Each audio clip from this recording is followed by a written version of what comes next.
আমি আওয়ামী লীগ করতাম।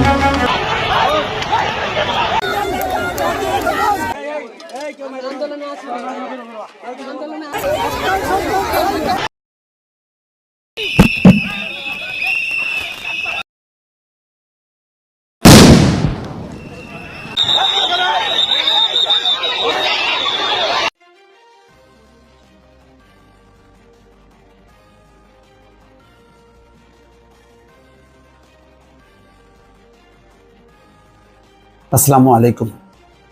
একটা কাকতালীয় ঘটনা। গতকালকে যে আইনজীবী আনিসুল হক এবং সালমান এফ রহমানকে ডিম দিয়ে আদালতে অভ্যর্থনা জানানোর আয়োজন করছিলেন এবং নেতৃত্ব দিচ্ছিলেন এবং ডিম নিক্ষেপও করেছেন, পরদিনই তার মৃত্যু ঘটল একটি সড়ক দুর্ঘটনায়।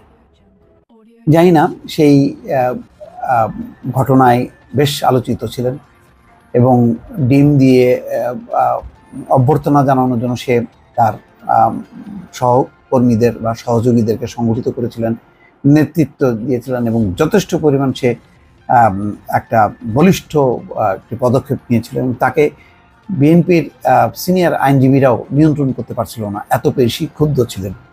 সেই ব্যক্তি যার নাম হচ্ছে ইনজামুল হক সুমন, আইনজীবী সুমন, শরীয়তপুরের জাজিরায় পদ্মা সেতুর সংযোগ সড়কে মোটরসাইকেল দুর্ঘটনায় নিহত হয়েছে।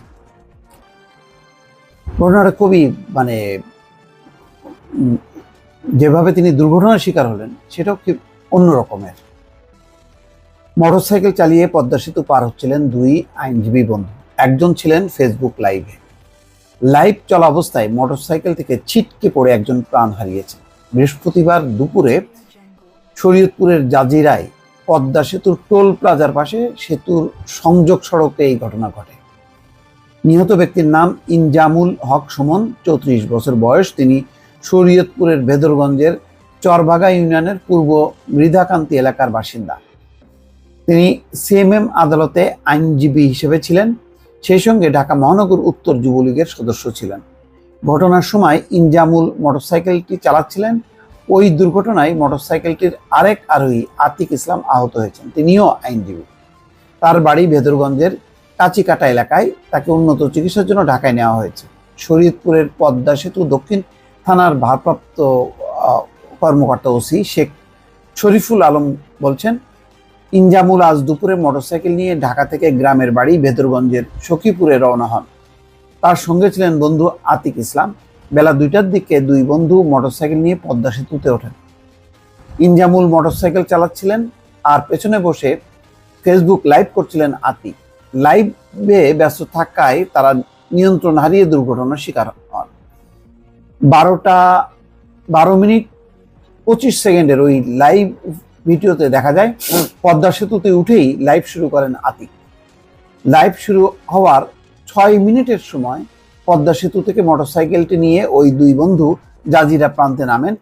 6 মিনিট 7 সেকেন্ডের মাথায় মোটরসাইকেল নিয়ন্ত্রণ হারিয়ে সংযোগ সড়কের রেলিংয়ে ধাক্কা লাগে। তার মানে পদ্মা সেতু পার হয়ে ওই পারে যায়, যে তারপরে পদ্মা সেতুর যে রেলিং ছিল সেই সংযোগ সড়ক, সেখানে ধাক্কা লাগে। তখন দুইজনই ছিটকে পড়েন। এতে মোটরসাইকেল চালক ইনজামুল হক মাথায় গুরুতর আহত হন। দুর্ঘটনার পরও ফেসবুক লাইভটি চলছিল। কি দুর্ভাগ্যজনক দেখেন, দুর্ঘটনায় পড়ে গেছে, তারপরও ফেসবুক লাইভটি চলছিল। লাইভ ভিডিওর শেষ অংশে দেখা যায় দুর্ঘটনা দেখে স্থানীয় লোকজন ছুটে এসে তাদের উদ্ধার করেন। আহত দুজনকে জাজিরা উপজেলা স্বাস্থ্য কমপ্লেক্সে নেওয়ার পর চিকিৎসক ইনজামুলকে মৃত ঘোষণা করেন। আতিককে উন্নত চিকিৎসার জন্য ঢাকায় পাঠানো হয়। একটা ছবি দেখেন, ঢাকার সিএমএম আদালতে বিএনপির সমর্থক আইনজীবীদের প্রতিবাদে ডিম হাতে ইনজামুল হক সুমন একটি গণমাধ্যমকে সাক্ষাৎকারও দেন। এদিকে বিদায়ী আইনমন্ত্রী আনিসুল হক এবং সাবেক প্রধানমন্ত্রী বেসরকারি শিল্প ও বিনিয়োগ বিষয়ক উপদেষ্টা সালমান এফ রহমানকে গ্রেপ্তারের পর গতকাল সন্ধ্যায় ঢাকার সিএমএম আদালতে তোলা হয়। দুজনকে, আনিসুল হক এবং সালমান এফ রহমানকে। বিএনপির সমর্থক আইনজীবীদের যে হট্টগোল হয় সেখানে ইনজামুল হক সুমন নেতৃত্ব দিতে দেখা যায়। আনিসুল হক ও সালমান এফ রহমানকে আদালতে আনার খবর জানার পর সকাল থেকেই ওই আইনজীবীরা পচা ডিম হাতে সিএমএম আদালতের সামনে অবস্থান নেন। আইনজীবী ইনজামুল হক সুমনকে ডিম হাতে একটি গণমাধ্যমে সাক্ষাৎকার দেন। তিনি ওই গণমাধ্যমকে বলেন তারা 18 কোটি জনগণের পক্ষে পচা ডিম হাতে আনিসুল হক ও সালমান এফ রহমানকে অভ্যর্থনা জানাতে জড়ো হয়েছেন। ওই ডিমগুলো পরিবেশ পরিস্থিতি অনুযায়ী হাতে থাকবে নাকি কারো মাথায় যাবে সেটা সময় বলে দেবে, তখন জানান সুমন, মানে ইনজামুল হক সুমন। সন্ধ্যা 6:30টার দিকে আনিসুল হক ও সালমান এফ রহমান আদালতের হাজতখানায় আনা হয়। এ সময় বিপুল সংখ্যক পুলিশ তাদের ঘিরে রাখে। পরে পুলিশ সদস্যরা যখন আনিসুল হক ও সালমান এফ রহমানকে আদালতের সামনে দিয়ে হাজতখানায় নিয়ে যাচ্ছিলেন, তখন একদল আইনজীবী তাদের লক্ষ্য করে ডিম ও জুতা নিক্ষেপ করতে থাকেন। কয়েকটি ডিম আনিসুল হকের হেলমেটেও লাগে। দর্শক, এই হচ্ছে ঘটনা, কি কাকতালীয় ঘটনা যে আগের দিন মানে প্রতিবাদে বিক্ষোভে একেবারে খুবই তার প্রতিবাদী চেহারা ছিল, ডিম হাতে সকাল থেকে অপেক্ষা করলো, ডিমও মারলো, তারপরে পরের দিন একটা অদ্ভুত ধরনের একটা সড়ক দুর্ঘটনায় সে মারা গেল। এটি হচ্ছে নিয়তি, কারোর হাতেই নেই। এটি আল্লাহ জানেন কাকে কখন তিনি বাঁচাবেন, কখন কাকে তুলে নেবেন। ভালো থাকবেন, আল্লাহ হাফেজ।